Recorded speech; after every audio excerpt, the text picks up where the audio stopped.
여러분들 저 혹시 그 불교의 첫 번째 계율이 뭔지 아세요? 예? 첫 번째. 아, 살생하지 말라.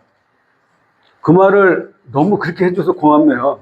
어떤 분은 고기를 먹지 말라 이러던데. 예.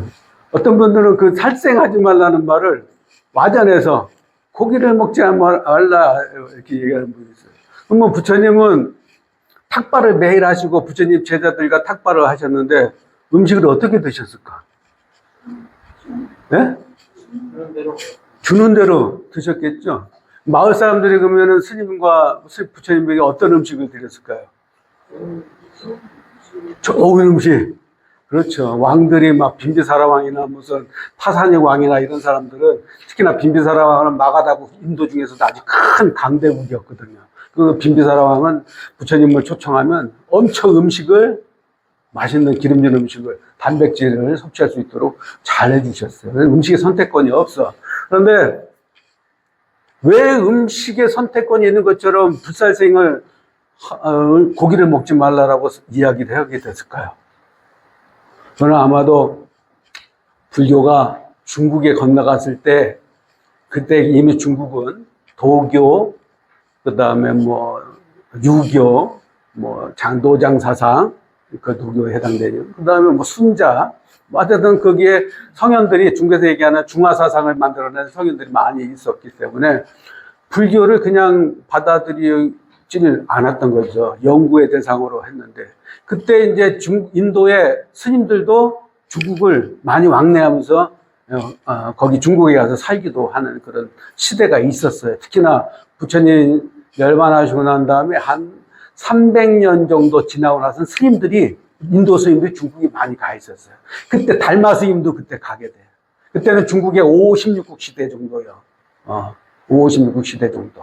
그때가 이제 인도 불교가 중국에 많이 건너갔을 때예요. 부처님 당시 때에 스님들이 어떤 이 오종신, 이 수행을 할 때 화를 많이 내거나 욕심이 많은 그런 마음을 버리기 위해서 부정관하고 백골간 수행을 많이 했어요.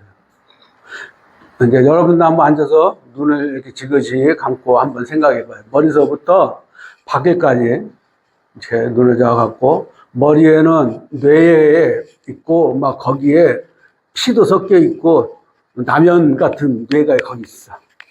그 다음에 눈으로 내려오면 눈이 있고 코로는 고름이 있고 뼈가 안쪽으로 이렇게 보이면서 목뼈가 보이고 여기에 쇄골이 뼈가 보이고 가슬 갈비뼈가 보이고 배에는 먹은 음식이 막 섞여 있고 창자에도 그 안에 들었어.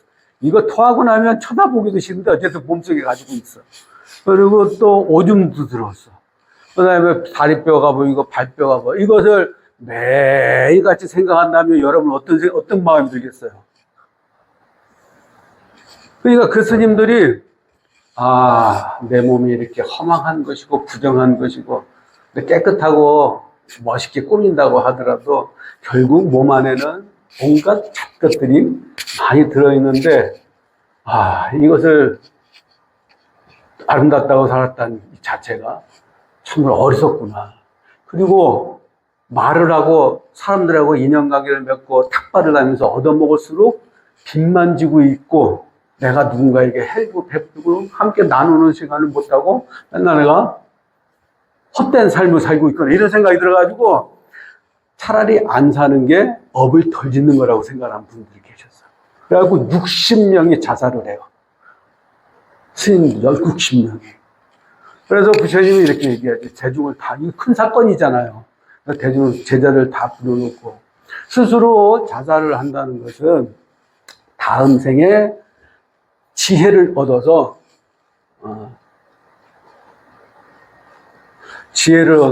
다음 생에 다시 수행할 수 있는 길을 얻기가 어렵다. 자살을 하면 저 무간지옥에 떨어져 다시 사람으로 태어나서 수행의 길을 하고 부처가 될 수 있는 길이 아니기 때문에 스스로를 죽이는 일은 깨어날 수 없는 길로 간다. 그러니 절대 자살하면 안 된다. 이렇게 얘기했어요. 부처님이 계율을 정했죠. 그렇게 자살하지 말라. 그러니까 자살은 안 해. 대신 다른 스님한테 부탁을 해. 안락사를 시켜주세요. 형사상, 재산상, 어떤 책임을 묻지 않을 테니까 나는 이제 수행에 맞춰버렸습니다. 나는 이제 더 이상 살 의미를 못 느껴요. 그래서 부정관을 너무 오랫동안 하다 보니까 다른 사람한테 부탁을 해가지고 정말로 안락사를 시켜주는 사건이 생겨. 그래가지고 그때 부처님이 다시 대중을 다 불러요. 죽음을 설사 부탁을 한다 할지라도 행위의 업이 남아서 다시 다음 내 생에 네가 원하지 않아도 그 너의 행위의 결과로 다시 죽음을 당하는 것이 반복돼서 주고받기 때문에 결코 자유로울 수가 없다. 그러니 살인을 하면 되지 않는다. 이게 불살생기가 만들어진 첫 번째 계예요. 수행 때문에 생긴 일이에요. 특히나 이 부정관 때문에. 근데 이것을 잘못 아는 사람들이 중국에 갔을 때, 불교가 건너갔을 때, 그 중국의 불교의 가르침이나 생각들을 매칭해서 이해하고 대화를 나눌 수 있는 단체가 도교 쪽이었어. 다른 데는 말이 잘 안 통해. 불교의 공을 설명을 못 해. 그래서 도교 쪽에서 많이 교류를 하고 스님들하고 경쟁했는데 스님들이 중국에 가서 우리가 더 세라고 하려면 어떻게 해야 돼? 도교 수행자보다 더 철저히 생활을 해야 되겠죠. 근데 도교 수행자들은 목적이 뭐예요? 신선이 되는 거죠. 신선이 되려면 어떻게 해야 돼? 음식을 가려 먹어야 돼. 그래서 뭐 마늘, 홍거, 매운 거, 정력에 좋다는 거, 이거 먹으면 안 된다는 거예요. 그러니까 스님들이 도교의 도사들하고 경쟁을 해서 이기려면 어떻게 됐어요? 응? 우리도 안 먹어야 되잖아. 그리고 그 사람들 더 수행을 열심히 해야 되잖아. 그러다 보니까 경쟁 가운데서 나오게 됐고, 그것이 이조 시대에 500년 동안 불교가 탄압을 받으면서 중이 고기 맛을 하면 빈도도 남지 않는다. 이런 말이 나오게 된 거죠. 네. 그래서 이 사회 통념상 불교가 점점 약간 불교를 비하하는 용어들이 많이 사회에 자리를 잡은 500년 동안이나 자리를 잡았으니까 그게 막 우리의 이 인식 개념에 확 자리를 잡았겠죠. 그런 시간이 때문에 첫 번째 불살생계를 살생한 음식을 고기를 먹으면 되지 않나. 불살생계 그렇게 해석을 많이 해. 그런데 이 불살생계는 스님에게만 해당되는 걸까요? 아니면 부처님 제자가 다 해당되는 걸까요? 불살생계. 맞아요. 그런데 고기를 안 먹으면 그런 사람은 어떻게 돼요? 멍청해져.